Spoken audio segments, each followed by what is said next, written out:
যোৰহাটত অসম ছাত্ৰ পৰিষদৰ কেন্দ্ৰীয় প্ৰতিষ্ঠা দিৱসত অতুল বৰা অসম গণ পৰিষদৰ ভাতৃ সংগঠন অসম ছাত্ৰ পৰিষদৰ ষষ্ঠ বাৰ্ষিক কেন্দ্ৰীয় প্ৰতিষ্ঠা দিৱস যোৰহাটত পালন কৰা হয়। যোৰহাট জিলা অসম গণ পৰিষদৰ কাৰ্যালয় চৌহদত আয়োজিত অনুষ্ঠানত অসম গণ পৰিষদৰ সভাপতি অতুল বৰাকে ধৰি ভালে কেইজন কেন্দ্ৰীয় নেতৃত্ব উপস্থিত থাকে। 2019 চনৰ 21 নৱেম্বৰ তাৰিখে অসম ছাত্ৰ পৰিষদৰ জন্ম দিয়া হৈছিল। আজি ছাত্ৰ পৰিষদৰ প্ৰতিষ্ঠা দিৱস। কেইটামান বছৰ হৈছে মাথো, কিন্তু অসম ছাত্ৰ পৰিষদে ৰাজ্যখনৰ বহুত শিক্ষানুষ্ঠানত সাংগঠনিক স্তৰ গঢ়ি তোলাই নহয়, বিভিন্ন শিক্ষানুষ্ঠানৰ ছাত্ৰ একতা সভাত প্ৰতিদ্বন্দ্বিতা কৰি সফলতা লাভ কৰিবলৈ সক্ষম হৈছে। মই আজিৰ দিনটোত ছাত্ৰ পৰিষদৰ সমূহ কৰ্মকৰ্তাক অভিনন্দন জনাইছোঁ। ছাত্ৰসকল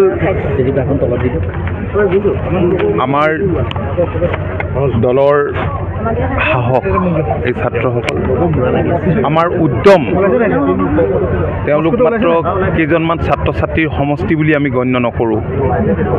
এটা সময় আছিল, অগপৰ ওপৰত অভিযোগ আছিল যে নতুন প্ৰজন্মক সুবিধা নিদিয়ে, কিন্তু আমি নতুন প্ৰজন্মৰ কাৰণে দুৱাৰ খিৰিকী আমি খুলি দিছোঁ আৰু তেওঁলোকেও নিষ্ঠা সহকাৰে কাম কৰিছে। লগতে যুৱ পৰিষদ আছেই, অসম যুৱ পৰিষদ। গতিকে এই যুৱ প্ৰজন্মক লৈ আমি সপোন দেখিছোঁ, নতুন প্ৰজন্মক লৈ সপোন দেখিছোঁ। জাতীয়তাবাদৰ ভেটি শক্তিশালী কৰাৰ আমি সপোন দেখিছোঁ। ৰাজ্যখনৰ কাৰণে, ৰাজ্যবাসীৰ কাৰণে কাম কৰাৰ সপোন দেখিছোঁ। মই আজি তেওঁলোকৰ এই বিশেষ উদ্যোগৰ বাবে আজি ইয়াত সমবেত হৈছে। আজি বহুত ল'ৰা ছোৱালী হয়তো আহিবও পৰা নাই, পৰীক্ষা হৈ আছে নামনি অসমৰ পৰা, তথাপি বিষয়ববীয়াসকল হয়তো ইয়ালৈ আহিছে। মই যথেষ্ট সংখ্যক ছাত্ৰ ছাত্ৰীকে এতিয়া দেখা পাইছোঁ। মই সকলোকে শুভেচ্ছা আৰু পঞ্চায়ত নিৰ্বাচন অনুষ্ঠিত হ'ব দুটা পৰ্যায়ত, যদিও কিছুমান ক্ষেত্ৰত প্ৰতিগত নিৰ্বাচন নহয়, তথাপিতো দলীয় স্থিতিবিলাক সবল কৰিব লাগিব পঞ্চায়ত নিৰ্বাচন। হয়, আপুনি ঠিকেই কৈছে, কাৰণ আমি 2024 আৰম্ভণিৰ পৰাই দলটোক শক্তিশালী কৰাৰ লক্ষ্য স্থিৰ কৰি লৈছিলোঁ আৰু সেইমতে কামো হৈ আছে। 2024 জানুৱাৰী মাহৰ পৰা আৰু আপোনালোকে দেখিছে যে আমাৰ প্ৰতিটো সাংগঠনিক স্তৰে খুব ভালদৰে কাম কৰি আছে। দলৰ তৃণমূল পৰ্যায়ৰ কৰ্মীসকলে হৈছে দল এটাৰ শক্তিৰ আধাৰ। গতিকে তৃণমূল পৰ্যায়ৰ যিসকল কৰ্মকৰ্তা আছে সেইসকল সুসংগঠিত হৈছে সাংগঠনিক স্তৰবোৰ, আৰু প্ৰতিটো বিধানসভা সমষ্টিত এতিয়া কৰ্মশালাবিলাক বৰ্তমান সময়ত অনুষ্ঠিত হৈ আছে। আৰু ইয়াৰ উপৰিও আমি 14 অক্টোবৰৰ পৰা দলৰ সভ্যৱৰ্তীৰ অভিযান আমি আৰম্ভ কৰিছোঁ। তাৰ কাৰণে কিছু কৰ্মশালাৰো প্ৰয়োজন হৈছে আমাৰ বাবে। টাৰ্গেট আমি তেনেকৈ নিশ্চিত কৰা নাই। আমি যিমান পৰা যায়, কাৰণ আমাৰ সকলো ঠাইতে ৰুটটো আছে, শিপাডাল আছে। কাৰণ দুবাৰকেই অকলশৰে চৰকাৰ কৰা দল, অকলশৰে বুলি ক'ব লাগিব, সৰু সৰু দুটামান দল সেই সময়ত লগত আছিল। গতিকে এতিয়া সেইবিলাকত সাৰ পানী দিয়া কামটো দলৰ কৰ্মকৰ্তাসকলে আৰম্ভ কৰিছে। আৰু তাকে নতুন প্ৰজন্মৰ যিসকল ছাত্ৰ ছাত্ৰী বা যুৱক যুৱতী, তেওঁলোকে আকৌ নতুন প্ৰজন্মৰ মাজত তেওঁলোকে সোমোৱাৰ কাৰণে ৰাজনীতিটো কৰিছে আৰু সেইমতে কামো কৰিছে। আৰু তেওঁলোকক আমি সদায় কৈ আহিছোঁ যে কেৱল নিৰ্বাচনত, ছাত্ৰ একতা সভাৰ নিৰ্বাচনতেই হওক বা অন্য নিৰ্বাচনতেই হওক, সেইটো লক্ষ্য হিচাপে ল'ব নালাগে। কাৰণ অসম গণ পৰিষদ দল ৰাইজৰ তেজেৰে গঢ়া দল। শ্বহীদ দিৱস আহি আছে 10 ডিচেম্বৰ তাৰিখ। গতিকে এই কথাখিনি আমাৰ ল'ৰা ছোৱালীবিলাকে নতুন দৃষ্টিভংগীৰে, নতুন ধ্যান ধাৰণাৰে কাম কৰিছে, মই দেখিছোঁ। ভাল লাগিছে। আমাৰ কৰ্মকৰ্তাসকলে জানে। 5টা সমষ্টিৰ উপ নিৰ্বাচনৰ ফলাফল ঘোষণা হ'ব দেশৰ লগতে, দিন পালেহি। আমি আশাৰে বাট চাই আছোঁ আৰু আমি নিশ্চিত যে আমি 5টা সমষ্টিত আমি জয়লাভ কৰিম, মিত্ৰজোঁটে জয়লাভ কৰিম।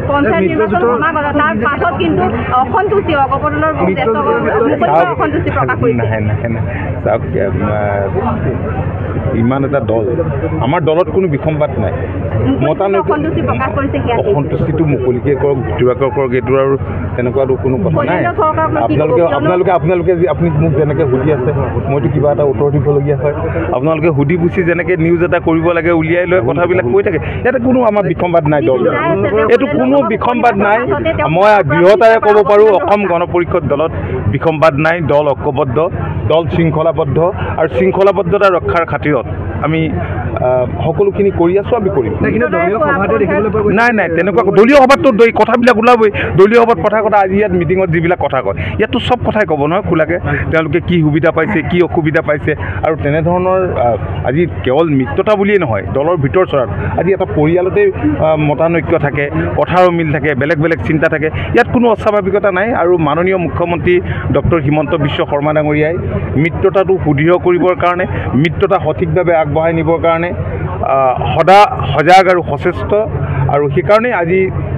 প্ৰায় এতিয়া 10টা বছৰ সম্পূৰ্ণ হ'ব এনেদৰে আমি খুব সুন্দৰভাৱে পাৰ কৰিবলৈ সক্ষম হৈছোঁ ঠিক আছে অনুষ্ঠানৰ প্ৰথমে পতাকা উত্তোলন শ্বহীদ তৰ্পণ কাৰ্যসূচীৰে অনুষ্ঠান আৰম্ভ কৰা হয় অনুষ্ঠানত অংশগ্ৰহণ কৰি মন্ত্ৰী তথা দলৰ সভাপতি অতুল বৰাই কয় অসম গণ পৰিষদত কোনো বিসম্বাদ নাই মুখ্যমন্ত্ৰী ডক্টৰ হিমন্ত বিশ্ব শৰ্মাৰ নেতৃত্বত আমাৰ মিত্ৰতা সুন্দৰভাৱে চলি আছে আগন্তুক পঞ্চায়ত নিৰ্বাচনক লক্ষ্য কৰি আমি দল শক্তিশালী কৰাত গুৰুত্ব দিছোঁ নতুন প্ৰজন্মক আমি দলৰ মজিয়ালৈ আনিছোঁ আৰু যাৰ বাবে ছাত্ৰ পৰিষদলৈ নতুন প্ৰজন্মৰ আগমন হৈছে ব্যুৰো ৰিপৰ্ট অপৰূপা টিভি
কিন্তু কলিয়া ডাঙৰ আঁতৰা নাই আজি অসম গণ পৰিষদ দল অন্যান্য ৰাষ্ট্ৰীয় ৰাজনৈতিক দলৰ চৰিত্ৰৰ মাজত পাৰ্থক্য আছে আৰু এইটো আনৰ নিচিনা বুলি ভাবিলে ভুল হ'ব যে মই ছাত্ৰ পৰিষদত জইন কৰাৰ লগে লগে যুৱ পৰিষদত জইন কৰাৰ লগে লগে ব্যৱসায় পাম ঠিকা টুকুলি পাম এনেকুৱা আশাত জইন কৰিলে বা তেনে দৃষ্টিভংগীৰে কাম কৰিলে নহ'ব এই দলটোৰ যিসকল কৰ্মকৰ্তা ছাত্ৰ পৰিষদৰ কৰ্মকৰ্তা যুৱ পৰিষদৰ কৰ্মকৰ্তা তেওঁলোকৰ ৰাজনৈতিক চৰিত্ৰ আৰু অন্যান্য দলৰ ৰাজনৈতিক চৰিত্ৰৰ মাজত স্বাভাৱিকতেই পাৰ্থক্য থাকিব বিভিন্ন জাতি ধৰ্ম বৰ্ণ নিৰ্বিশেষে লোকসকলক লৈ বৰাক ব্ৰহ্মপুত্ৰ পাহাৰ ভৈয়ামৰ সকলো জাতি জনগোষ্ঠীক বুকুৰ মাজত সোমোৱাই হোৱাটো আমি বিচাৰিছোঁ বা আমি কৰিব বিচাৰিছোঁ আৰু প্ৰত্যেকেই ভাবি ল'ব লাগিব যে মই একদম হিচাপে লৈছোঁ তেনেধৰণে ভাবিলে আপোনালোকে কাম কৰি শান্তি পাব নহ'লে কেতিয়াবা দেখিব কাৰোবাক কিবা এটা বিচাৰিব নাপাব মনটো বেয়া লাগিব মই নকৰোৱে নেকি আৰু যুৱ পৰিষদ বেলেগ ফালে গ'লে মই কিবা ভাল অপৰূপা টিভিৰ তৰফৰ পৰা আপোনালৈ এটি বিশেষ অনুৰোধ যদি আপুনি অপৰূপা টিভি চেনেলটো ফেচবুক ইউটিউব আৰু ইনষ্টাগ্ৰামত সদায় চাব বিচাৰে তেন্তে আপুনি আজিয়ে এতিয়া চেনেলটো ফলোইং ছাবস্ক্ৰাইব আৰু লাইক কৰি ওচৰতে থকা বেল আইকনটো বজাই দিয়ক আৰু অপৰূপা টিভিক সদায় উপভোগ কৰক আপোনালোকৰ মৰম আৰু আশীৰ্বাদে অপৰূপা টিভিক আগুৱাই যোৱাত যথেষ্ট সহায় কৰিব। আমি সদায় প্ৰতিশ্ৰুতিবদ্ধ ৰাজ্যৰ পক্ষত থাকি ৰাজ্যৰ হকে আৰু সমাজৰ উন্নতিৰ হকে কাম কৰি যাম। বিশেষ জানিব লগা থাকিলে স্ক্ৰীনত যোগাযোগ নম্বৰ দিয়া আছে, যোগাযোগ কৰিব পাৰিব। ধন্যবাদ।